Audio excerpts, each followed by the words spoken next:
നമ്മൾ കഴിഞ്ഞ 2 ക്ലാസ്സുകളിലായിട്ട് 2 ചാപ്റ്ററുകൾ പഠിക്കുവാനായിട്ട് ഇടയായി. ക്രിസ്തീയ ശിഷ്യത്വം എന്നുള്ളതാണ് നമ്മുടെ സബ്ജക്റ്റ്. പുതുതായി വന്നവർക്ക് ആദ്യത്തെ 2 ക്ലാസ് നമുക്ക് കഴിഞ്ഞു. ആദ്യത്തെ ടോപ്പിക്ക് ക്രിസ്തീയ ശിഷ്യത്വം എന്നതിനെ കുറിച്ചുള്ള വിശദാംശങ്ങൾ നമ്മൾ പഠിച്ചു. രണ്ടാമത്തെ ടോപ്പിക്കില് ക്രിസ്തീയ ശിഷ്യത്വത്തിന്റെ ആദിരും അനന്തരരും എന്നുള്ളത്, അതായത് യേശുവിന്റെ ശിഷ്യന്മാർ, യേശു തെരഞ്ഞെടുത്ത ശിഷ്യന്മാരും അതിനുശേഷം അവർ ശിഷ്യരാക്കിയവരുമായ ആ ഗ്രൂപ്പിനെ കുറിച്ചിട്ട് നമ്മൾ കഴിഞ്ഞ ക്ലാസ്സിൽ വിശദമായിട്ട് പഠിച്ചു. ഇപ്പൊ 2 ആഴ്ചത്തെ ഗ്യാപ്പ് വന്നു നമ്മുടെ ക്ലാസ്സിന്. എങ്കിലും നിങ്ങളുടെ ഓർമ്മയിൽ ഉണ്ടായിരിക്കുമെന്ന് കരുതുന്നു. നമുക്കിന്ന് 3-ാമത്തെ ചാപ്റ്റർ ആണ് പഠിക്കാനുള്ളത്. ക്രിസ്തീയ ശിഷ്യത്വം എന്ന ഈ സബ്ജക്റ്റിലെ 3-ാമത്തെ ചാപ്റ്റർ ആണ് ഇന്ന് പഠിപ്പിക്കുന്നത്. അപ്പൊ ഇന്ന് പുതുതായി വന്നവരെ ഒന്ന് ശ്രദ്ധിക്കാം. 3-ാമത്തെ ചാപ്റ്ററിന്റെ പേര് ഇതാണ്: ക്രിസ്തീയ ശിഷ്യത്വത്തിന്റെ അടിസ്ഥാനങ്ങൾ. ബേസ് എന്താണ്? ക്രിസ്തീയ ശിഷ്യത്വത്തിന്റെ അടിസ്ഥാനങ്ങളെ കുറിച്ചിട്ട് നമുക്ക് ഇന്നത്തെ ക്ലാസ്സിൽ നോക്കാം. അപ്പോ ഏത് ഒന്നിനും അടിസ്ഥാനം ഉണ്ടായിരിക്കും. ഗുരു ശിഷ്യ ബന്ധത്തിന് ഒരടിസ്ഥാനമുണ്ട്. അതുപോലെ യേശു ക്രിസ്തുവും ശിഷ്യന്മാരും തമ്മിലുള്ള ആ ബന്ധത്തിന്റെ, ക്രിസ്തീയ ശിഷ്യത്വത്തിന്റെ അടിസ്ഥാനം എന്ന് പറയുന്നത് അത് യേശു ക്രിസ്തു തന്നെയാണ്. യേശു ക്രിസ്തു എന്ന ഇട്ടിരിക്കുന്ന അടിസ്ഥാനമല്ലാതെ മറ്റൊന്നിടുവാൻ ആർക്കും കഴിയുകയില്ല എന്ന് 1 കൊരിന്ത്യർ 3-ാം അധ്യായം അതിന്റെ 11-ാം വാക്യത്തിൽ കാണുന്നു. 1 കൊരിന്ത്യർ 3:11 ഒന്ന് വായിക്കാം. ആർക്കെങ്കിലും ഒരാൾക്ക് വായിക്കാം. യേശു ക്രിസ്തു എന്ന് ഇട്ടിരിക്കുന്ന അടിസ്ഥാനമല്ലാതെ മറ്റൊന്ന് ഇടുവാൻ ആർക്കും കഴിയുകയില്ല. അപ്പൊ യേശു ക്രിസ്തു ആണ് ക്രിസ്തീയ ശിഷ്യത്വത്തിന്റെ ആ ബന്ധത്തിന്റെ അടിസ്ഥാനത്തിൽ. യേശു ക്രിസ്തു ആണ് അടിസ്ഥാനം. അതാണ് ഈ വചനത്തില് നാം വായിച്ചു കേട്ടത്. എല്ലാവർക്കും കിട്ടിയെന്ന് കരുതുന്നു. 1 കൊരിന്ത്യർ 3:11. അപ്പോൾ ഈ ക്രിസ്തീയ ശിഷ്യത്വത്തിന്റെ അടിസ്ഥാനങ്ങളെ കുറിച്ച് നമ്മൾ പഠിക്കുമ്പോൾ അത് ഈ ക്രിസ്തീയ സഭയുടെ അടിസ്ഥാനങ്ങൾ തന്നെയാണ് ക്രിസ്തീയ ശിഷ്യത്വത്തിന്റെ അടിസ്ഥാനങ്ങൾ എന്നത് വരുന്നത്. അപ്പൊ ക്രിസ്തീയ സഭയുടെ അടിസ്ഥാനങ്ങൾ എന്തൊക്കെയാണെന്നുള്ളത് നമുക്ക് അടുത്ത ഒരു വചനത്തെ ബേസ് ചെയ്തിട്ട് പഠിക്കാം. അപ്പോസ്തലപ്രവൃത്തി 2-ാം അധ്യായം അതിന്റെ 40 മുതൽ 42 വരെയുള്ള വചനങ്ങൾ. അപ്പോസ്തലപ്രവൃത്തി 2-ാം അധ്യായം 40 മുതൽ 42 വരെയുള്ള വചനങ്ങൾ. മറ്റ് പല വാക്കുകളാലും അവൻ സാക്ഷ്യം പറഞ്ഞ് അവർ പ്രബോധിപ്പിച്ചു. ഈ വക്രതയുള്ള തലമുറയിൽ നിന്ന് രക്ഷിക്കപ്പെടുവിൻ എന്ന് പറഞ്ഞു. അവന്റെ വാക്ക് കൈക്കൊണ്ടവർ സ്നാനമേറ്റു. അന്ന് 3000-ഓളം പേർ അവരോട് ചേർന്നു. അവർ അപ്പോസ്തലന്മാരുടെ ഉപദേശം കേട്ട് കൂട്ടായ്മ ആചരിച്ചും അപ്പം നുറുക്കിയും പ്രാർത്ഥന കഴിച്ചും പോകും. ഓക്കെ, അതില് നമ്മൾ വായിച്ചു കേട്ടപ്പോൾ അപ്പോസ്തലപ്രവൃത്തി 2-ാം അധ്യായം 40 മുതൽ 42 വരെയുള്ള ആ 3 വചനങ്ങൾ വായിച്ചു കേട്ടതില് ക്രിസ്തീയ സഭയുടെ അടിസ്ഥാനങ്ങളെ കുറിച്ച് വ്യക്തമായിട്ട് കാണാവുന്നതാണ്. അപ്പൊ അത് വായിച്ചതിന് എന്തെങ്കിലും പോയിന്റ്സ് കിട്ടിയോ? എന്തൊക്കെയായിരിക്കും ഒരു ക്രിസ്തീയ സഭയുടെ അടിസ്ഥാനം ആയിട്ട് വരുന്നത്? എന്ത് ബേസിലാണ് ക്രിസ്തീയ സഭ അല്ലെങ്കിൽ ക്രിസ്തുവിന്റെ ശിഷ്യന്മാർ എന്താണ് ബേസ് ആയിട്ട് എടുത്തിട്ടുള്ളതെന്ന് ആ വചനത്തിൽ നിന്ന് നമുക്ക് മനസ്സിലാക്കാനായിട്ട് സാധിക്കും.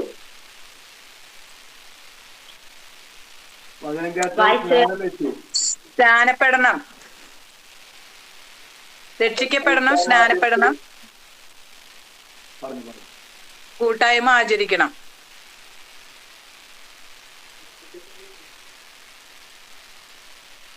അപ്പം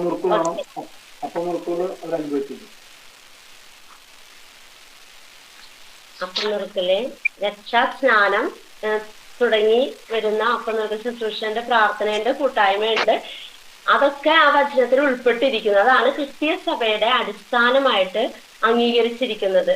ഏതിന്റെ ബേസിലാണ് ക്രിസ്തു ശിഷ്യന്മാർ പണിയപ്പെട്ടിരിക്കുന്നത്? യേശു ക്രിസ്തു ആണ് അടിസ്ഥാനം. യേശു ക്രിസ്തു എന്ന ഇട്ടിരിക്കുന്ന അടിസ്ഥാനമല്ലാതെ മറ്റൊന്നിടുവാൻ ആർക്കും കഴിയുകയില്ല എന്ന് നമ്മൾ ആദ്യത്തെ വചനത്തിൽ കണ്ടു. അപ്പോസ്തലപ്രവൃത്തികൾ എന്ന് പറയുമ്പോൾ നമുക്കറിയാം അതിലെ ശിഷ്യന്മാരുടെ പ്രവൃത്തികളാണ്. യേശു പറഞ്ഞ വചനം പ്രമാണിച്ചുകൊണ്ട് യേശുവിന്റെ ശിഷ്യന്മാർ ഈ ലോകത്തിൽ ചെയ്ത പ്രവൃത്തികളുടെ വിശദീകരണമാണ് അപ്പോസ്തല പ്രവൃത്തികളിൽ നമ്മൾ കാണുന്നത്. ഈ ടോപ്പിക്ക് പഠിക്കുവാൻ ആരംഭിച്ച ആദ്യ ദിവസത്തിൽ നമ്മൾ പറഞ്ഞ ഒരു വചനം ഉണ്ടായിരുന്നു. നമ്മുടെ യേശു കർത്താവ് ശിഷ്യന്മാർക്ക് കൊടുത്ത ഏറ്റവും പ്രധാനപ്പെട്ട വചനം മത്തായി 28-ാം അധ്യായത്തിന്റെ 20-ാം വാക്യത്തിൽ പറയുന്നത് പോലെ, ആകയാൽ നിങ്ങൾ പുറപ്പെട്ട് ഭൂലോകത്തിലൊക്കെയും ചെന്ന് സകല സൃഷ്ടികളെയും എന്റെ ശിഷ്യരാക്കിക്കൊള്ളുവിൻ. ഞാൻ നിങ്ങളോട് കൽപ്പിച്ചതൊക്കെയും പ്രമാണിപ്പാൻ തക്കവണ്ണം ഉപദേശിച്ചും കൊണ്ട് സകല ജാതികളെയും എന്റെ ശിഷ്യരാക്കിക്കൊള്ളുവിൻ. ഞാനോ ലോകാവസാനത്തോളം എല്ലാ നാളും നിങ്ങളോട് കൂടെ ഉണ്ട് എന്ന് നമ്മുടെ യേശു കർത്താവ് പറഞ്ഞു. അതിന്റെ അടിസ്ഥാനത്തിലാണ് ശിഷ്യന്മാർ അവരുടെ പ്രവർത്തനം ആരംഭിച്ചത്. ദൈവത്തിന്റെ പരിശുദ്ധാത്മാവ് അവരെ അതിനായിട്ട് വഴി നടത്തിയതായിട്ടൊക്കെ കഴിഞ്ഞ ക്ലാസ്സുകളിൽ നമ്മൾ കണ്ടു. അപ്പോൾ ഇന്നത്തെ ഈ ചാപ്റ്ററിൽ നമ്മൾ പഠിക്കുന്നത് ക്രിസ്തീയ ശിഷ്യത്വത്തിന്റെ അടിസ്ഥാനങ്ങളാണ്. അതിനു വേണ്ടിയിട്ടാണ് അപ്പോസ്തല പ്രവൃത്തി 2-ാം അധ്യായം 40 മുതൽ 42 വരെയുള്ള വചനങ്ങൾ വായിച്ചത്. 40-ാമത്തെ വാക്യം നമ്മൾ വായിച്ചപ്പോൾ നമുക്ക് അവിടെ രക്ഷ എന്ന ഒരു കാര്യത്തെ കുറിച്ചിട്ട് കാണുവാനായിട്ട് സാധിക്കുന്നുണ്ട്. അപ്പോ രക്ഷ നിങ്ങൾക്ക് നോട്ട് കിട്ടുകയാണെങ്കിൽ അതിലെ പോയിന്റ് ആയിട്ട് കൊടുത്തിട്ടുണ്ട്. എങ്കിൽ തന്നെയും ഈ വചനം വായിക്കുമ്പോൾ നമുക്ക് അതിന് കണ്ടുപിടിക്കാവുന്ന കാര്യമാണ്. അപ്പൊ നേരത്തെ പറഞ്ഞതുപോലെ രക്ഷ എന്നുള്ളതാണ് ക്രിസ്തീയ ശിഷ്യത്വത്തിന്റെ അടിസ്ഥാനത്തിൽ ഫസ്റ്റ് വരുന്നത്. രക്ഷ, യേശു ക്രിസ്തുവിൽ കൂടെയുള്ള രക്ഷ പ്രാപിച്ചെടുക്കുക. അത് എപ്രകാരം സാധിക്കും? ഒരു മനുഷ്യനെ, പാപിയായിരിക്കുന്ന ഒരു മനുഷ്യനെ പാപമില്ലാത്ത ദൈവത്തോട് അടുക്കുവാനായിട്ട് എങ്ങനെ സാധിക്കും? ഒരു വ്യക്തിക്ക് പാപത്തിൽ നിന്ന് രക്ഷ നേടുവാൻ എങ്ങനെ സാധിക്കും എന്നുള്ളത് ആണ് ഇതിലൂടെ ഉദ്ദേശിക്കുന്നത്. അപ്പോൾ രക്ഷ എന്നുള്ളതാണ് ഒന്നാമത്തെ പോയിന്റ്. ഈ ചാപ്റ്ററിൽ നമ്മൾ പഠിക്കുമ്പോൾ ക്രിസ്തീയ ശിഷ്യത്വത്തിന്റെ ഒന്നാമത്തെ പോയിന്റ് അടിസ്ഥാനമായിട്ട് വരുന്നത് രക്ഷ എന്നുള്ളതാണ്. യേശുവും തന്റെ ശിഷ്യന്മാരും തമ്മിലുള്ള ആ ഗുരു ശിഷ്യ ബന്ധത്തിലും അടിസ്ഥാനമായിട്ട് വരുന്നത് ഈ രക്ഷയാണ്. നമുക്ക് അതിനോട് ഒരു വചനം വായിക്കാം. റോമർ 10-ാം അധ്യായം 9-ാം വാക്യം. ഇതിന്റെ വിശദീകരണത്തിന് വേണ്ടി യേശുവിനെ കർത്താവെന്ന് വായിക്കൊണ്ട് ഏറ്റുമാറുകയും ദൈവം അവനെ മരിച്ചവരിൽ നിന്ന് വിസർഗം ചെയ്താൽ, ഹൃദയം കൊണ്ട് വിസർഗം ചെയ്താൽ നീ രക്ഷിക്കപ്പെടും. അപ്പൊ നമ്മള് വായിച്ചു കേട്ടതുപോലെ അപ്പോസ്തല പ്രവൃത്തിയിലെ പത്രോസ് എന്ന ശിഷ്യന്റെ പ്രസംഗത്തിന്റെ ഒരു ഭാഗമാണ് അപ്പോസ്തല പ്രവൃത്തി 2-ാം അധ്യായം 40-ാം വചനത്തിൽ നമ്മൾ വായിച്ചു കേട്ടത്. ഈ വക്രതയുള്ള തലമുറയിൽ നിന്ന് രക്ഷിക്കപ്പെടുവിൻ എന്നതാണ് ആ സന്ദേശത്തിന്റെ ആഹ്വാനം. നമുക്കറിയാം, നമ്മളായിരിക്കുന്ന ഈ ലോകം വക്രത നിറഞ്ഞ ലോകമാണ്. ചതിയും വഞ്ചനയും എല്ലാം നിറഞ്ഞ ഈ ലോകത്തിൽ നിന്ന്, വക്രതയുള്ള ലോകത്തിൽ നിന്ന് നിങ്ങൾ രക്ഷിക്കപ്പെടുവിൻ എന്നുള്ളതാണ് യേശുവിന്റെ ശിഷ്യനായ പത്രോസ്. അപ്പോസ്തല പ്രവൃത്തി 2-ാം അധ്യായം 40-ാം വാക്യം നാം വായിച്ചപ്പോൾ ആ പത്രോസിന്റെ പ്രസംഗത്തിന്റെ ഒരു ഭാഗമാണ് ഈ വക്രതയുള്ള തലമുറയിൽ നിന്ന് രക്ഷിക്കപ്പെടുവിൻ എന്നുള്ള ആഹ്വാനം. അപ്പൊ ഈ രക്ഷിക്കപ്പെടുക എന്നുള്ള അവസ്ഥ ഒരു മനുഷ്യനെ എങ്ങനെ പ്രാപിച്ചെടുക്കാം എന്നുള്ളതാണ് നാം വായിച്ചു കേട്ടത്. റോമർക്ക് എഴുതിയ ലേഖനം 10-ന്റെ 9-ാം വാക്യത്തിൽ യേശുവിനെ കർത്താവെന്ന് വായിക്കൊണ്ട് ഏറ്റുപറയുകയും ദൈവം അവനെ മരിച്ചവരുടെ ഇടയിൽ നിന്ന് ഉയർത്തെഴുന്നേൽപ്പിച്ചു എന്ന് ഹൃദയം കൊണ്ട് വിശ്വസിക്കുകയും ചെയ്താൽ നീ രക്ഷിക്കപ്പെടും. അപ്പൊ ക്രിസ്തീയ വിശ്വാസത്തിന്റെ, ക്രിസ്തീയ സഭയുടെ, ക്രിസ്തീയ ശിഷ്യത്വത്തിന്റെ അടിസ്ഥാനത്തിൽ ഫസ്റ്റ് വരുന്ന കാര്യമാണ് രക്ഷ പ്രാപിക്കുക എന്നുള്ളത്. അതായത് ഫസ്റ്റ് ഓർമ്മപ്പെടുത്തിയതുപോലെ പാപിയായൊരു മനുഷ്യനെ ദൈവത്തോട് ബന്ധം പുലർത്തുവാനുള്ള, ദൈവത്തെ രക്ഷിതാവായിട്ട് സ്വീകരിക്കുവാനായിട്ട് കഴിയണം. അപ്പോൾ നമ്മുടെ പാപത്തിന്റെ പരിഹാരത്തിന് വേണ്ടി യേശു ക്രിസ്തു കാൽവറി ക്രൂശിൽ മരിച്ചു എന്ന് നാം വിശ്വസിക്കുന്നുവെങ്കിൽ ആ രക്ഷ നമുക്ക് അനുഭവമാക്കുന്നതിനുള്ള മാർഗമാണ് അത് വായിക്കൊണ്ട് ഏറ്റുപറയുക, ഹൃദയം കൊണ്ട് വിശ്വസിക്കുക. അപ്പോൾ യേശു ക്രിസ്തു ഈ ലോകത്തിൽ വന്നു, ചരിത്ര സംഭവമാണ്. ചരിത്രത്തെ രണ്ടായി വിഭാഗിച്ചു, AD എന്നും BC എന്നും രണ്ടായി വിഭാഗിച്ചത് നമ്മുടെ യേശു ക്രിസ്തുവിന്റെ ജീവകാലത്ത് ആണ്, ജനനത്തോട് ബന്ധപ്പെട്ടാണ്. അങ്ങനെ ആയിരിക്കുമ്പോൾ ഒരു ചരിത്രത്തിലെ ഒരു വ്യക്തി എന്നതിലുപരി യേശു ക്രിസ്തുവിനെ രക്ഷകനായി നമ്മുടെ പാപങ്ങൾക്ക് വേണ്ടി ക്രൂശിൽ മരിച്ചു, നമ്മളെ പാപങ്ങളിൽ നിന്ന് വിടുവിക്കുന്ന യേശു ക്രിസ്തുവിനെ നമ്മൾ അംഗീകരിക്കുക, ഹൃദയത്തിൽ വിശ്വസിക്കുന്ന ഒരു വ്യക്തി വായിക്കൊണ്ട് ഏറ്റു പറഞ്ഞാൽ ഈ രക്ഷ കരസ്ഥമാക്കുവാനായിട്ട് സാധിക്കും. അപ്പോൾ യേശുക്രിസ്തുവിന്റെ ശിഷ്യനായ പത്രോസ് പ്രസംഗത്തിൽ ഓർമ്മിപ്പിച്ചതുപോലെ ഈ വക്രതയുള്ള തലമുറയിൽ നിന്ന് രക്ഷിക്കപ്പെടും എന്ന് പറഞ്ഞാൽ എന്താണ്? ഈ ലോകത്ത് നിന്ന് നമ്മൾ എങ്ങനെ രക്ഷപ്പെടും? എങ്ങനെ ഓടി രക്ഷ പ്രാപിക്കും? എവിടെ നിന്നും നമുക്ക് രക്ഷ കിട്ടും? അതാണ് ക്രൂശിലെ മരണത്താൽ യേശുക്രിസ്തുവിൽ കൂടെ നമുക്ക് ഈ രക്ഷ സൗജന്യമായി നൽകിയിരിക്കുകയാണ്. അപ്പൊ സൗജന്യമായി കിട്ടുന്നതിന് പലപ്പോഴും മനുഷ്യർ അധികം വില കൊടുക്കുന്നില്ല. അത് ഫ്രീ അല്ലേ എന്നുള്ളൊരു ചിന്ത, മനോഭാവം ഈ കാര്യത്തിന് നമുക്ക് കാണുവാനായിട്ടുണ്ട്. നമ്മുടെ ആത്മാവിനെ നിത്യജീവൻ നൽകുന്നതിന് വേണ്ടി യേശുക്രിസ്തു ഈ ഭൂമിയിൽ വന്ന് മരിച്ച് ഉയർത്തെഴുന്നേറ്റ് ഇന്നും പിതാവിന്റെ സന്നിധിയിൽ നമുക്ക് വേണ്ടി പക്ഷപാതം ചെയ്യുന്നു. അപ്പോൾ ക്രിസ്തീയ ശിഷ്യത്വത്തിലേക്ക് കടന്നു വരുന്ന യേശുക്രിസ്തുവിന്റെ ശിഷ്യനാകുന്ന ഒരു വ്യക്തിക്ക് ആദ്യം വേണ്ടത് യേശുക്രിസ്തുവിൽ കൂടെയുള്ള രക്ഷ സ്വന്തമായി ഏറ്റെടുക്കുക എന്നുള്ളതാണ്. അത് നമ്മുടേതായിട്ട് പ്രാപിച്ചെടുക്കുക. അതാണ് ഒന്നാമതായിട്ട് നമ്മൾ പറഞ്ഞത്. രക്ഷ എന്നുള്ളതാണ് ഫസ്റ്റ് പോയിന്റ്. രണ്ടാമതായിട്ട് വരുന്നത് നാം വായിച്ചു കേട്ട വചനത്തിൽ നിന്ന് വായിച്ചപ്പോൾ തന്നെ ഇവിടെ ഓർമ്മിപ്പിച്ചതുപോലെ സ്നാനം എന്നുള്ള വിഷയമാണ്. അപ്പൊ ഗുരു ശിഷ്യ ബന്ധത്തിന്റെ ഒരു പ്രഖ്യാപനമായിട്ടാണ് സ്നാനത്തെ കുറിച്ചിട്ട് വിശുദ്ധ വേദപുസ്തകത്തിൽ പറയുന്നത്. നമുക്കതുപോലെ തന്നെ ഈ വിഷയത്തെ കുറിച്ചിട്ട് 1 പത്രോസ് 3:20-21 വചനങ്ങളൊന്ന് വായിച്ചാൽ അതിന്റെ ഒരു വിശദീകരണം നമുക്ക് ലഭിക്കും. എന്താണ് സ്നാനം എന്നുള്ളത്?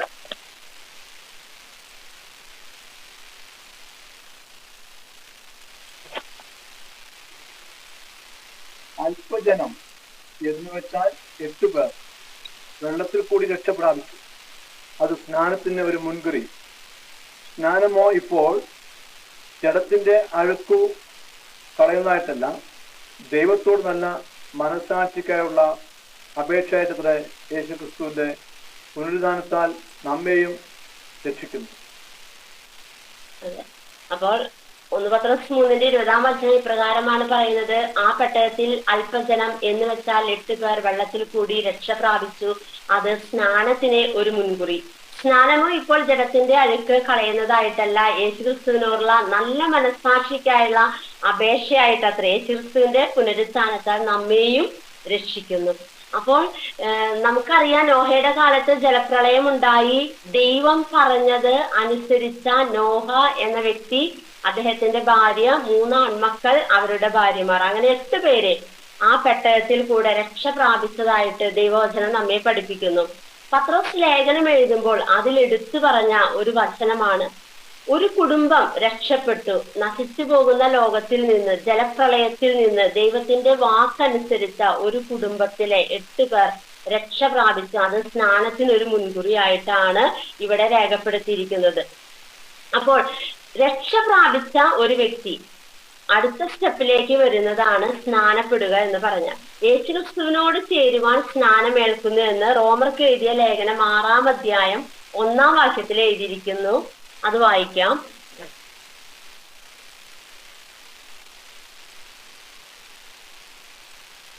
നാം എന്ത് പറയണ്ടു? കൃപ പെരുകേണ്ടതിനെ പാപം ചെയ്തുകൊണ്ടിരിക്കുക എന്നോ?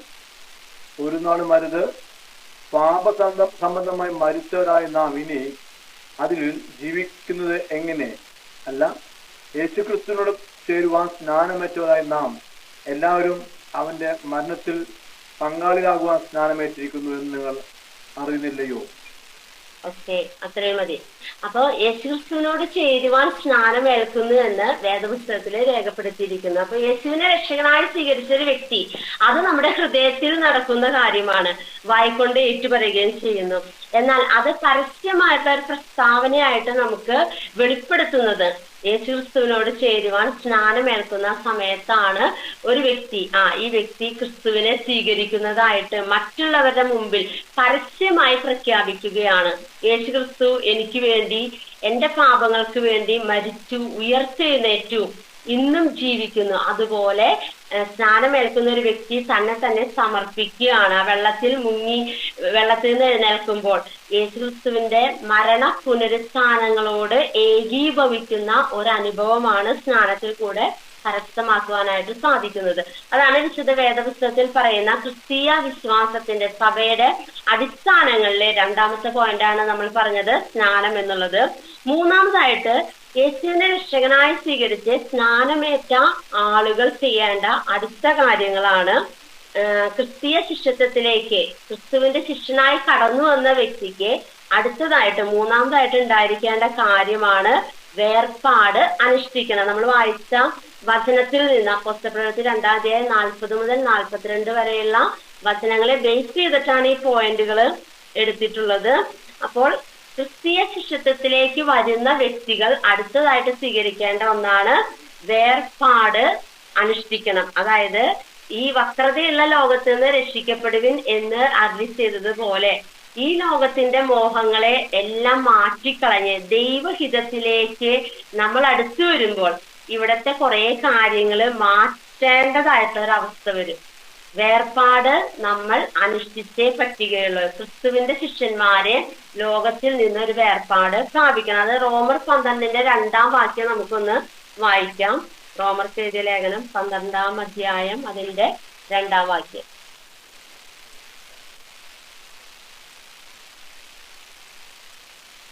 ഈ ലോകത്തിന് അനുരൂപരാകാതെ നന്മയും പ്രസാദവും പൂർണ്ണതയുമുള്ള ദൈവഹിതം ഇന്നതെന്ന് തിരിച്ച് അറിയേണ്ടതിന് മനസ്സൊതുക്കി രൂപാന്തരപ്പെടുക.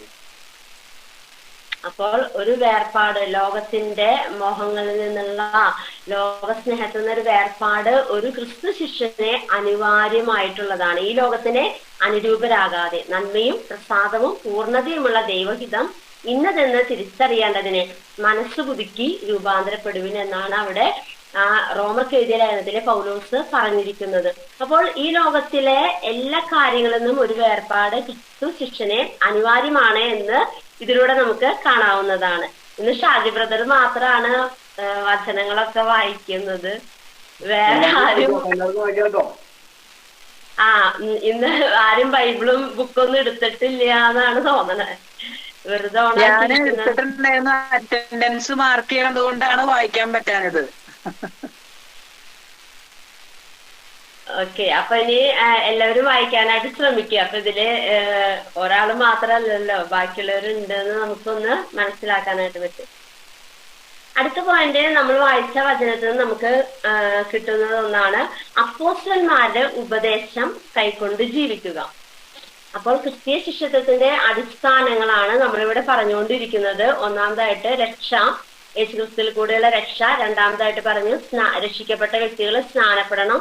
മൂന്നാമതായിട്ട് ലോകത്ത് നിന്ന് വേർപാട് അനുഷ്ഠിക്കണം.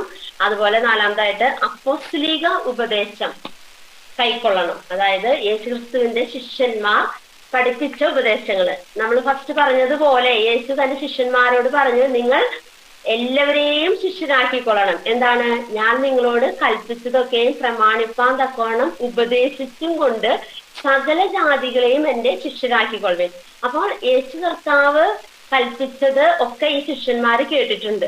അവര് ഇത് മറ്റുള്ളവരെ പഠിപ്പിച്ച് യേശു കർത്താവിന്റെ ശിഷ്യന്മാരാക്കി മാറ്റുകയാണ് ചെയ്യുന്നത്. അതുകൊണ്ടാണ് എഴുതിയിരിക്കുന്നത് അപ്പോസ്തലന്മാരുടെ ഉപദേശം എന്നുള്ളത്. അത് നമ്മൾ വായിച്ച വചനത്തിൽ നമുക്ക് കാണാം. അതുപോലെ നമുക്ക് അപ്പോസ്തലപ്രവൃത്തി 1 പത്രോസ് 2-ന്റെ 1-ാം വാക്യം ഒന്ന് വായിക്കാം. 1 പത്രോസ് 2-ന്റെ 1.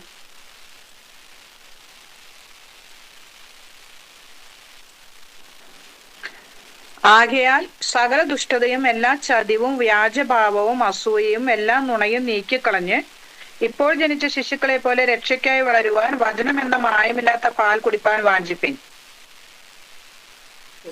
അപ്പോൾ അപ്പോസ്തലന്മാരുടെ ഉപദേശം അനുസരിക്കുക എന്നുള്ളത്, ഉപദേശം കേൾക്കുക, കേട്ടനുസരിച്ച് ജീവിക്കണമെങ്കിൽ ഈ ദൈവവചനമാണ് നമ്മൾ ശ്രദ്ധിക്കേണ്ടത്.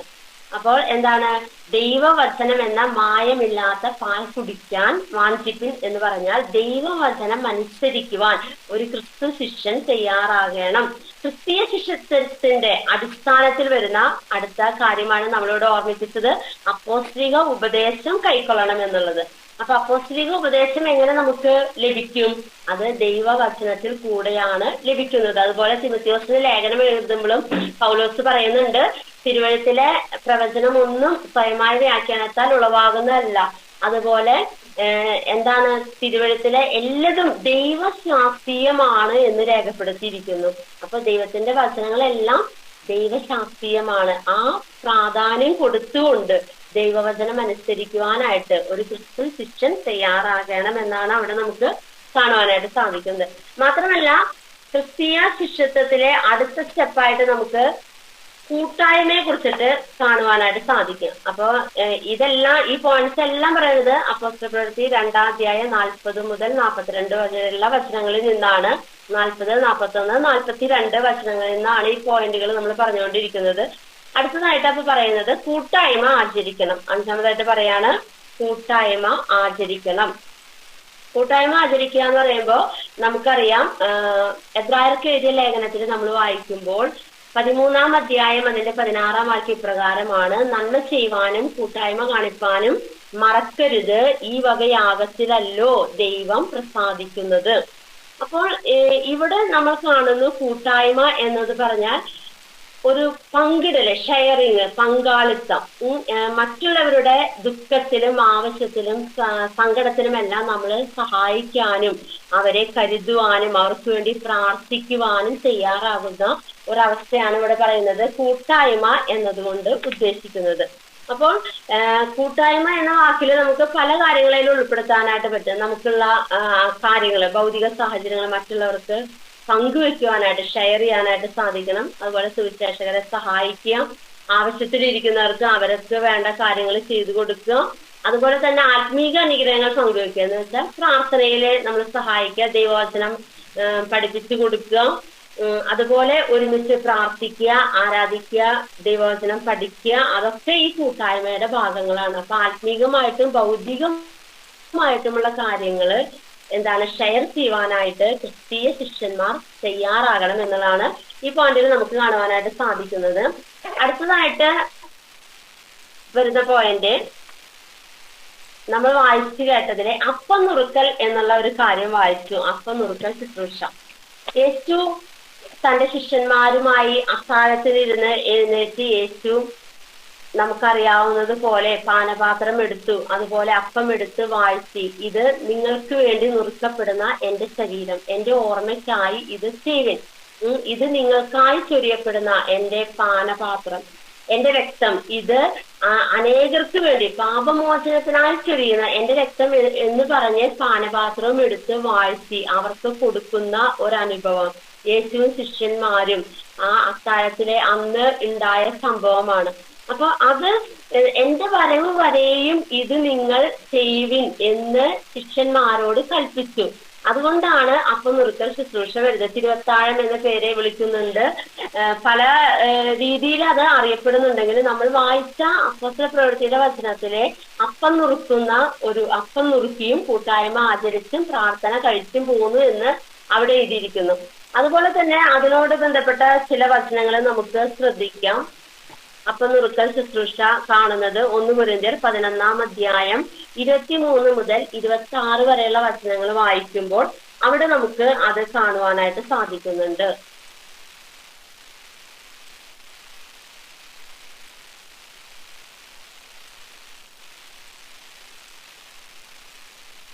ഞാൻ കർത്താവിൽ നിന്ന് പ്രാപിക്കുകയും നിങ്ങൾക്ക് ഏൽപ്പിക്കുകയും ചെയ്തത് എന്തെന്നാൽ കർത്താവായ യേശുവിനെ കാണിച്ചു കൊടുത്ത രാത്രിയിൽ അവൻ അപ്പം എടുത്ത് സ്തോത്രം ചൊല്ലി നുറുക്കി, ഇത് നിങ്ങൾക്ക് വേണ്ടിയുള്ള എന്റെ ശരീരം, എന്റെ ഓർമ്മയ്ക്കായി ഇത് ചെയ്യുവിൻ എന്ന് പറഞ്ഞു.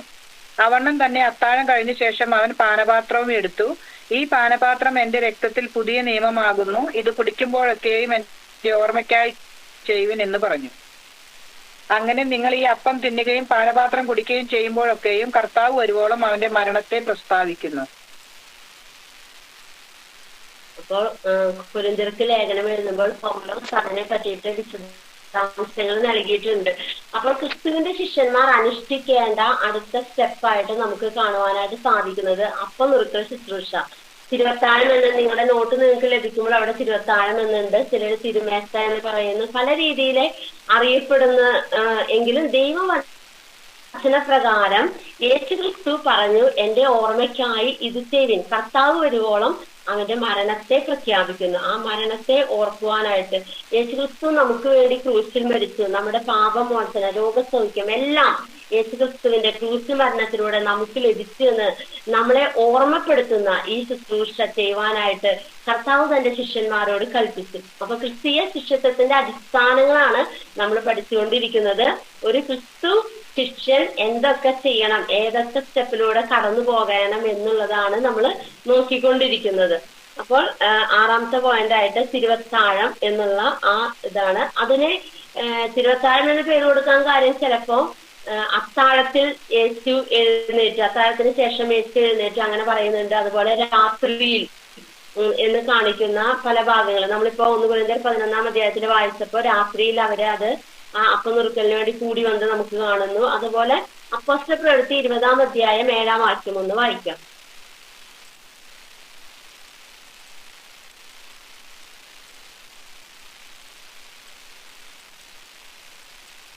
ഉച്ചവട്ടത്തിന്റെ 1-ാം ദിവസത്തിൽ ഞങ്ങൾ അപ്പം നുറുക്കുവാൻ കൂടി വന്നപ്പോൾ പൗലോസ് പിറ്റന്നാൾ പുറപ്പെടുവാൻ ഭാവിച്ചതുകൊണ്ട് അവരോട് സംഭാഷിച്ച് പാതിര വരെയും പ്രസംഗം നീട്ടി. അതെ, അപ്പോ അപ്പം നുറുക്കുവാൻ കൂടി വന്നത് നമ്മൾ അവിടെ വായിക്കുന്നുണ്ട്. അപ്പോൾ അവിടെ ആ മാളികയിൽ വളരെ വിളക്കുണ്ടായിരുന്നു. അതുപോലെ അവര് ഈ അടുത്ത ദിവസം പോകുന്നത് കൊണ്ട് പ്രസംഗം പാതിര വരെ നീട്ടിന്ന് അവിടെ എഴുതിയിരിക്കുകയാണ്. അപ്പൊ രാത്രി തുടങ്ങിയ ശുശ്രൂഷ കുറെ നേരം നിന്നു.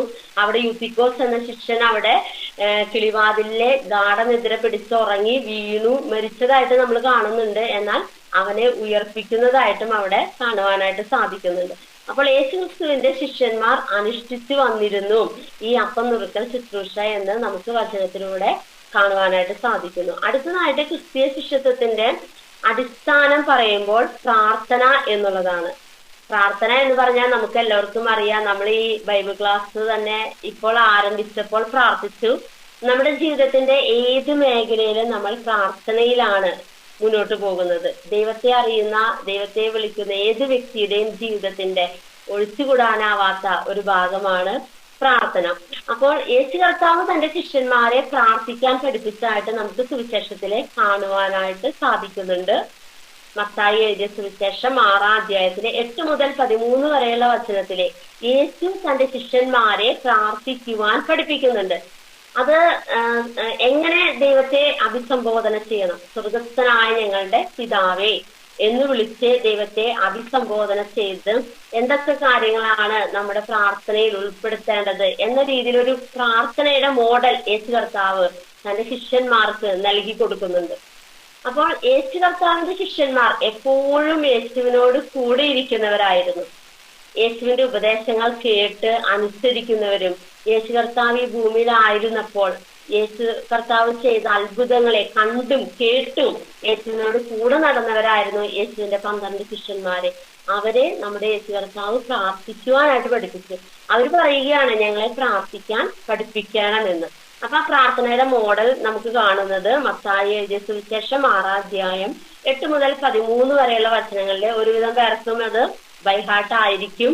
സ്വർഗസ്ഥനായ ഞങ്ങളുടെ പിതാവേ എന്ന് തുടങ്ങുന്ന ആ പ്രാർത്ഥന ആണ് യേശു തന്റെ ശിഷ്യന്മാരെ പഠിപ്പിച്ചത്. എപ്രകാരം നമ്മുടെ പ്രാർത്ഥനയിൽ എങ്ങനെയായിരിക്കണം, നമ്മൾ എന്തൊക്കെ ഉൾപ്പെടുത്തണം എന്നൊക്കെ അവിടെ കാണുവാനായിട്ട് സാധിക്കുന്നുണ്ട്. ആരെയാണ് അഭിസംബോധന ചെയ്യേണ്ടത്? സ്വർഗസ്ഥനായ ഞങ്ങളുടെ പിതാവേ എന്ന് വിളിച്ചിട്ടാണ്. അപ്പൊ ആ പുത്രത്വത്തിന്റെ ആത്മാവിനെ ദൈവം തന്റെ മക്കൾക്ക് നൽകിയിരിക്കുകയാണ്.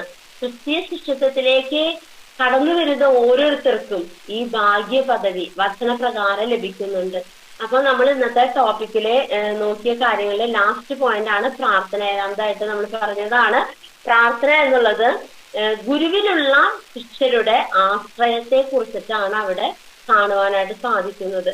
നമുക്കിപ്പോ നമ്മുടെ മുകളിലുള്ള ആളുകളോട് നമ്മൾ ചില കാര്യങ്ങൾക്ക് പെർമിഷനൊക്കെ ചോദിക്കേണ്ടി വരും. ഞാൻ ചെയ്യണോ, ഇങ്ങനെയാണോ പോകേണ്ടത്, അങ്ങനെയൊക്കെയുള്ള കാര്യങ്ങൾ. എന്നാൽ സകലത്തിനും അധിപതിയായ ആകാശവും ഭൂമിയും അതിലുള്ള സകലവും സൃഷ്ടിച്ച ദൈവത്തിന്റെ സൃഷ്ടികളായിരിക്കുന്ന നാം ഓരോരുത്തരും പ്രാർത്ഥനയിലൂടെ നമുക്ക് ദൈവത്തിന്റെ സന്നിധിയിലേക്ക് കടന്നു വരാനായിട്ട് സാധിക്കുന്നു എന്നുള്ളത് വലിയ ഒരു അനുഗ്രഹമായിട്ടുള്ള ഒരു കാര്യമാണ്.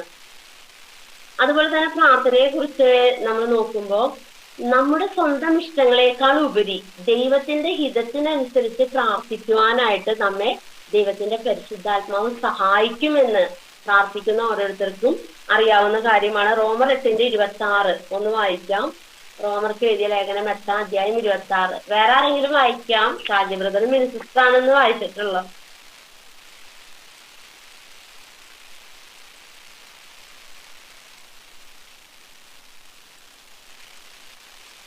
സമയം പോവലുണ്ടാവുള്ളൂ, വായിക്കലുണ്ടാവില്ല. അപ്പൊ ബൈബിൾ ക്ലാസ്സില് പങ്കെടുത്ത് ബൈബിളൊന്നും ഇല്ലാതെ ആയിരിക്കുമല്ലോ ഇരിക്കുന്നുണ്ടാവുക. അല്ല, ചില സാഹചര്യങ്ങൾ ചിലപ്പോ അങ്ങനെ ആയിരിക്കും. ഭവനത്തില് നമുക്ക് കേൾക്കുന്നുണ്ട്. അവണ്ണം തന്നെ ആത്മാവ് നമ്മുടെ ബലഹീനതയ്ക്ക് തുണ നിൽക്കുന്നു. വേണ്ടും പോലെ പ്രാർത്ഥിക്കേണ്ടത് എന്തെന്ന് നാം അറിയുന്നില്ലല്ലോ. ആത്മാവ് തന്നെ ഉച്ചരിച്ചു കൂടാത്ത ഞരക്കങ്ങളാൽ നമുക്ക് വേണ്ടി പക്ഷവാദം ചെയ്യുന്നു. അപ്പോൾ വായിച്ച സിസ്റ്ററിനായിട്ട് ദൈവത്തെ സ്തുതിക്കുന്നു. അപ്പൊ നമുക്ക് പ്രാർത്ഥിക്കുവാനായിട്ട് ദൈവത്തിന്റെ പരിശുദ്ധാത്മാവ് നമുക്ക് ആ ദൈവഹിതത്തിനനുസരിച്ച് പ്രാർത്ഥിക്കുവാനായിട്ട് ദൈവത്തിന്റെ പരിശുദ്ധാത്മാവ് ബലപ്പെടുത്തും എന്നുള്ളതാണ് ആ വചനത്തിൽ നമ്മൾ വായിച്ചു കേട്ടത്. നമ്മളറിയാതെ നമുക്ക് മറ്റുള്ളവർക്ക് വേണ്ടി പ്രാർത്ഥിക്കുവാനായിട്ട് അതിലൂടെ സാധിക്കും. സാധാരണ സ്വന്തം കാര്യങ്ങൾ പറഞ്ഞ് പ്രാർത്ഥിക്കാൻ ആർക്കും പറ്റും, ഏതൊരു വ്യക്തിക്കും. ഒരു ക്രിസ്തു ശിഷ്യനാകണമെന്നൊന്നും അതിന് നിർബന്ധമില്ല. പ്രാർത്ഥിക്കുവാൻ എല്ലാ മനുഷ്യർക്കും സാധിക്കും. സ്വന്തം ആവശ്യങ്ങളൊക്കെ പറഞ്ഞ് പ്രാർത്ഥിക്കുന്ന നിരവധി വ്യക്തികളുണ്ട്. പക്ഷെ ക്രിസ്തു ശിഷ്യനെ സംബന്ധിച്ചിടത്തോളം പ്രാർത്ഥന എന്നത് ദൈവഹിത പ്രകാരമുള്ളതായിരിക്കണം. അതിന് നമുക്ക് ദൈവത്തിന്റെ പരിശുദ്ധാത്മാവ് സഹായിക്കും. ആ ആത്മാവ് ഉച്ചരിച്ചുകൂടാത്ത ഞരക്കങ്ങളാൽ ആ പക്ഷവാദം ചെയ്യും. പ്രാർത്ഥനയില് മറ്റുള്ളവർക്ക് വേണ്ടി പ്രാർത്ഥിക്കുവാനൊക്കെ ഒരു ക്രിസ്തു ശിഷ്യന് സാധിക്കുന്നത് ദൈവത്തിന്റെ പരിശുദ്ധാത്മാവിന്റെ സഹായത്താലാണ് എന്ന് നമുക്ക് മനസ്സിലാക്കുവാനായിട്ട് സാധിക്കുന്നു. അതുപോലെ തന്നെ ദൈവകൽപ്പനകൾ അനുസരിച്ച് ജീവിക്കുന്നു എന്നതും പ്രാർത്ഥിക്കുന്ന വിഷയം ദൈവഹിതമാണെന്ന് നമ്മൾ ഉറപ്പുവരുത്തുന്നതും പ്രാർത്ഥനയ്ക്ക് ഉത്തരം ലഭിക്കുവാൻ സഹായിക്കും. അപ്പൊ പ്രാർത്ഥിച്ചത് കൊണ്ട് മാത്രമല്ല, നമ്മുടെ പ്രാർത്ഥനയ്ക്ക് ഉത്തരം കിട്ടണം. അതിനാണല്ലോ നമ്മൾ പ്രാർത്ഥിക്കുന്നത്. യാചിപ്പിൻ എന്നാൽ നിങ്ങൾക്ക് കിട്ടുമെന്ന് വിശുദ്ധ വേദപുസ്തകത്തിൽ നമ്മൾ കാണുന്നു. അതുപോലെ തന്നെ നിങ്ങൾ പ്രാർത്ഥിക്കുമ്പോൾ യാചിക്കുന്നതൊക്കെയും ലഭിച്ചു എന്ന് വിശ്വസിപ്പിൻ എന്നാൽ അത് നിങ്ങൾക്ക് ഉണ്ടാകുമെന്ന് നമുക്ക് സുവിശേഷത്തില് കാണുവാനായിട്ട് സാധിക്കുന്നുണ്ട്. അപ്പോൾ ഇന്നത്തെ നമ്മുടെ ടോപ്പിക്കില് ഞാൻ പൊതുവായിട്ട് പോയിന്റുകൾ പറഞ്ഞു പോയി. ടോപ്പിക്കിന്റെ ചാപ്റ്ററിന്റെ പേര് പറഞ്ഞത് ഓർക്കുന്നവർക്ക് പറയാം. ഇന്നത്തെ 3-ാമത്തെ ചാപ്റ്റർ ആണ് ഇന്ന് എടുത്തത്. അതിലെ ചാപ്റ്ററിന്റെ പേര് ക്രിസ്തീയ ശിഷ്യത്വത്തിന്റെ അടിസ്ഥാനം. ക്രിസ്തീയ ശിഷ്യത്വത്തിന്റെ അടിസ്ഥാനം എന്നുള്ളതായിരുന്നു ഇന്നത്തെ നമ്മുടെ ടോപ്പിക്കിന്റെ പേര്. അടിസ്ഥാനങ്ങള് 7 പോയിന്റ്സ് ആയിട്ടാണ് പറഞ്ഞത്. ഒന്നാമതായിട്ട് രക്ഷ, 2 സ്നാനം, അതുപോലെ തന്നെ വേർപാട് അനുഷ്ഠിക്കണം എന്നുള്ളതും, 4-ാമതായിട്ട് അപ്പോസ്തലന്മാരുടെ ഉപദേശം കൈക്കൊള്ളണം, 5-ാമതായിട്ട് കൂട്ടായ്മ ആചരിക്കണം, 6-ാമതായിട്ട് അപ്പം നുറുക്കൽ ശുശ്രൂഷ, 7-ാമതായിട്ട് പ്രാർത്ഥന. ഇങ്ങനെയാണ് നമ്മള് അപ്പോസ്തല പ്രവൃത്തി 2-ാം അധ്യായം 40 മുതൽ 42 വരെയുള്ള വചനങ്ങളിൽ നിന്ന് ക്രിസ്തീയ സഭയുടെ അടിസ്ഥാനങ്ങളെ കുറിച്ചിട്ടും അത് തന്നെയാണ് ക്രിസ്തീയ ശിഷ്യത്വത്തിന്റെ അടിസ്ഥാനമായിട്ട് വരുന്നതെന്നും കാണുവാനായിട്ട് സാധിച്ചു. അപ്പൊ ഇന്നത്തെ ഈ ക്ലാസ്സിലെ കുറച്ചു പേരൊക്കെയാണ് വായിച്ചത്. ടോപ്പിക് പറഞ്ഞിട്ടുള്ള ബൈബിൾ വേഴ്സ് കുറച്ചു പേരൊക്കെ വായിച്ചു. ജോബ്സ് ചേച്ചിക്ക് സുഖമില്ലേ? സുഖായോ? ഓഫീസിൽ പോയി തുടങ്ങിയിട്ടുണ്ട്. ആളുകൂടി ഉണ്ട്.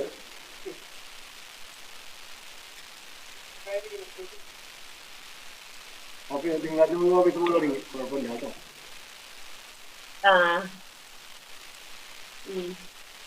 അപ്പോ നമുക്ക് ഫസ്റ്റ് പോയിന്റ് നമ്മൾ പറഞ്ഞത് എന്തായിരുന്നു? ക്രിസ്തീയ അടിസ്ഥാനങ്ങൾ, ക്രിസ്തീയ ശിഷ്യത്വത്തിന്റെ അടിസ്ഥാനത്തില് ഫസ്റ്റ് പോയിന്റ് പറഞ്ഞത്. ഇതുവരെ പറയാത്തവർക്ക് പറയാം. ഞാൻ ഇപ്പൊ പറഞ്ഞത് തന്നെയാണ് അതിലത്തെ 1-ാമത്തെ പോയിന്റ്.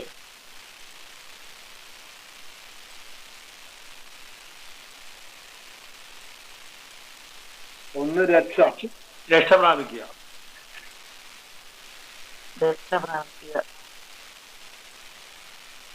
റോമർ 10:9 ബേസിക്.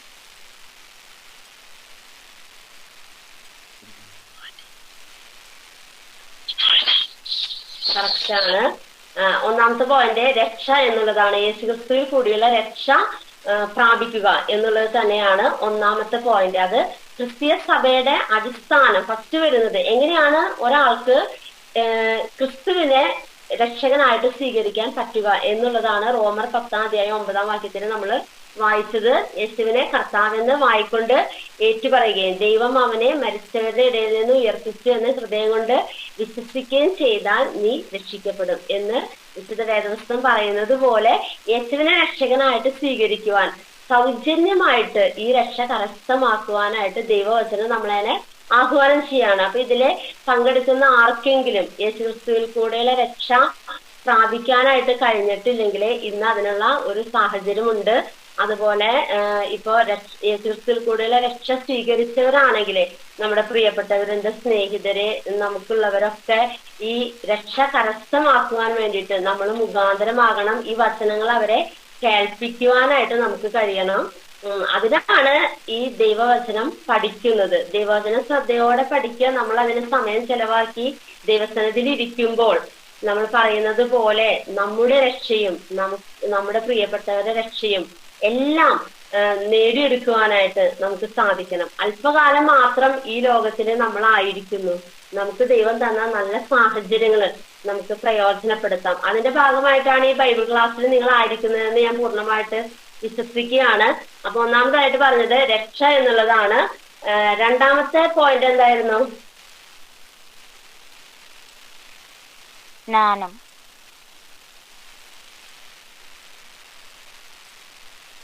കറക്റ്റ് ആണ്. അപ്പോ യേശുവിനെ രക്ഷകനായി സ്വീകരിച്ച വ്യക്തി പരസ്യമായിട്ട് ക്രിസ്തുവിനെ അംഗീകരിക്കുന്നത് ആ സ്നാന ശുശ്രൂഷയിലൂടെയാണ്. ജലസ്നാനത്തിലൂടെ യേശുവിനെ രക്ഷകനായി സ്വീകരിച്ച് യേശു ക്രിസ്തുവിന്റെ മരണ പുനരുത്ഥാനങ്ങളോട് ഏകീഭവിക്കുന്ന സ്നാന ശുശ്രൂഷയാണ് രണ്ടാമതായിട്ട് ക്രിസ്തീയ ശിഷ്യത്വത്തിന്റെ അടിസ്ഥാനത്തിൽ വരുന്നത്. അപ്പൊ അതിന് നമ്മൾ എക്സാമ്പിൾ പറഞ്ഞു. പഴയ നിയമത്തിനൊരു എക്സാമ്പിൾ പറഞ്ഞല്ലോ, അതെന്തായിരുന്നു?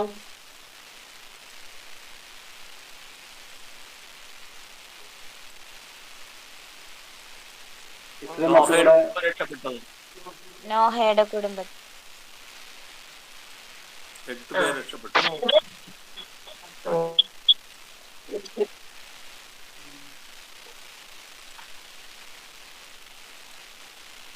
പണ്ട് ജലപ്രളയം ഉണ്ടായ സമയത്ത് ദൈവം നോഹയെയും നോഹയുടെ കുടുംബത്തെയും ആ പെട്ടകത്തിൽ കൂടെ രക്ഷിച്ചു എന്നുള്ളത് പത്രോസിന്റെ ലേഖനത്തിന് നമ്മൾ എക്സാമ്പിള് പറഞ്ഞു. സ്നാനത്തിന് ഒരു മുൻകുറിയായിട്ട് ദൈവത്തിന്റെ വചനം എടുത്തു കാണിക്കുന്നു.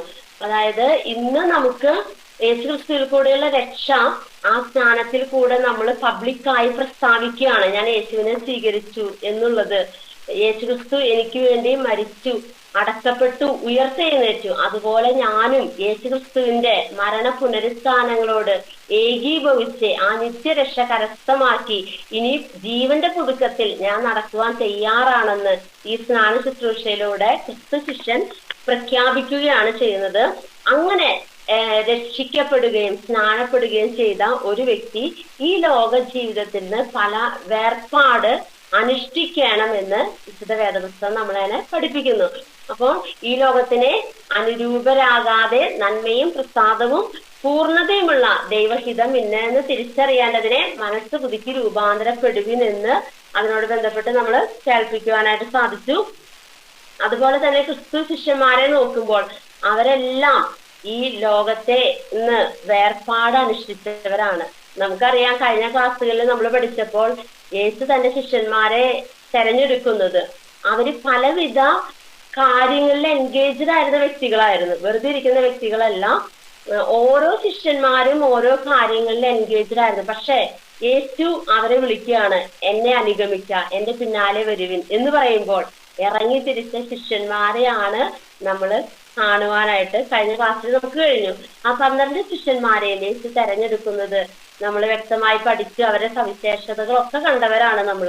അപ്പൊ ഇവിടെ പറയുന്നത് ക്രിസ്തു ശിഷ്യന്റെ ഒരു പ്രത്യേകത ലോകത്തോട് ഒരു വേർപാട് അനുഷ്ഠിക്കണം എന്നുള്ളതാണ്. വേർപാട് എന്നുള്ളതാണ് നമ്മൾ മൂന്നാമതായിട്ട് കണ്ട പോയിന്റ്. നാലാമതായിട്ട് എന്തായിരുന്നു പറഞ്ഞത്?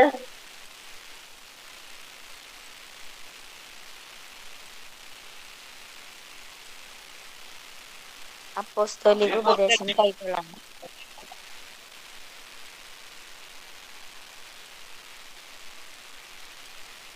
കറക്റ്റാണ്. അപ്പോസ്തലന്മാരുടെ ഉപദേശം കൈക്കൊണ്ട് ജീവിക്കുക എന്നുള്ളതാണ് ക്രിസ്തീയ ശിഷ്യത്വത്തിന്റെ അടിസ്ഥാനത്തിൽ വരുന്ന അടുത്ത പോയിന്റ്. എങ്ങനെയാണ് നമുക്ക് ഈ അപ്പോസ്തലന്മാരുടെ ഉപദേശം ലഭിക്കുന്നത് എന്ന് പറഞ്ഞു. ദൈവ വചനത്തിൽ കൂടെയാണ് അപ്പോസ്തലന്മാരുടെ ഉപദേശങ്ങൾ നമുക്ക് മനസ്സിലാക്കുവാനായിട്ട് സാധിക്കുന്നത്. ദൈവത്തിന്റെ വചനം ശ്രദ്ധയോടെ വായിക്കുകയും പഠിക്കുകയും ചെയ്യുന്ന ഒരു വ്യക്തിക്ക് എപ്രകാരം നമ്മുടെ ജീവിതം നയിക്കണം എന്നുള്ള വ്യക്തമായ ഗൈഡൻസ് പരിശുദ്ധാത്മാവിന്റെ സഹായത്തോടെ ലഭിക്കുന്നതാണ്. അപ്പോൾ ദൈവത്തിന്റെ വചനം ഇപ്പൊ ഈ ബൈബിൾ ക്ലാസ്സിൽ പഠിക്കുന്നതായാലും നമുക്ക് വെറുതെ കേട്ട് പഠിച്ചു ഇത്രയും പോയിന്റ്സ് കിട്ടി, അതിനേക്കാൾ ഉപരിയായിട്ട് ദൈവത്തിന്റെ പരിശുദ്ധാത്മാവ് നമ്മളെ സഹായിച്ചെങ്കിൽ മാത്രമാണ് ആ ദൈവഹിതത്തിനനുസരിച്ച് നമുക്ക് മുന്നോട്ട് പോകാനായിട്ട് സാധിക്കുകയുള്ളൂ. അടുത്തതായിട്ട് അഞ്ചാമതായിട്ട് പറഞ്ഞ പോയിന്റ് കൂട്ടായ്മ എന്നുള്ളതാണ്. കൂട്ടായ്മ എന്നതില് എന്താണ് പറഞ്ഞത്?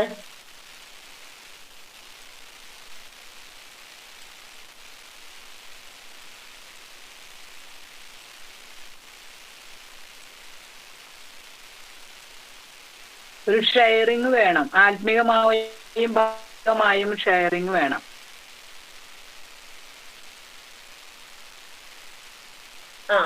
ക്രിസ്തു ശിഷ്യന്മാരുടെ അടുത്ത പ്രത്യേകത അല്ലെങ്കിൽ അവർക്ക് അവരെ ഏത് അടിസ്ഥാനത്തിന്മേലാണ് നിലകൊള്ളുന്നത് എന്നുള്ളത് അവർ കൂട്ടായ്മ ബന്ധമുണ്ടായിരിക്കണം. എല്ലാ രീതിയിലും പ്രാർത്ഥനയിൽ ആരാധനയിൽ എല്ലാം ഒരുമിച്ച് സഹകരിക്കുന്നവര്, അതുപോലെ മറ്റുള്ളവരുടെ ഭൗതികമായിട്ടുള്ള ആവശ്യങ്ങളിലും സഹായിക്കുന്നവരും എല്ലാ വിധത്തിലും കൂട്ടായ്മ കാണിക്കുവാനായിട്ട് തയ്യാറുള്ളവരായിരിക്കണം ഒരു ക്രിസ്തു ശിഷ്യൻ എന്ന് ഈ വചനത്തിലൂടെ നമുക്ക് പഠിക്കുവാനായിട്ട് സാധിക്കും. അടുത്തതായിട്ട് നമ്മൾ പറഞ്ഞത് അപ്പം നുറുക്കൽ ശുശ്രൂഷയാണ് ക്രിസ്തീയ ശിഷ്യത്വത്തിന്റെ അടിസ്ഥാനങ്ങൾ. അതേപോലെ തന്നെ ക്രിസ്തീയ സഭയുടെ അടിസ്ഥാനത്തിൽ വരുന്ന ഒരു വിഷയമാണ് അപ്പം നുറുക്കൽ ശുശ്രൂഷ എന്നുള്ളത്. അത് ക്രിസ്തു ശിഷ്യന്മാരെ ആചരിച്ചു വന്നതായിട്ട് നമുക്ക് കാണുവാനായിട്ട് സാധിക്കുകയാണ്. ഏഴാമതായിട്ട് നമ്മൾ പറഞ്ഞത് ഇതിനെല്ലാം നിലനിർത്തുന്നത് പ്രാർത്ഥനയിൽ കൂടെയാണ്. ഏഴാമതായിട്ട് ക്രിസ്തീയ ശിഷ്യത്വത്തിന്റെ അടിസ്ഥാനത്തിൽ പറയുന്നത് പ്രാർത്ഥന എന്നുള്ളതാണ്.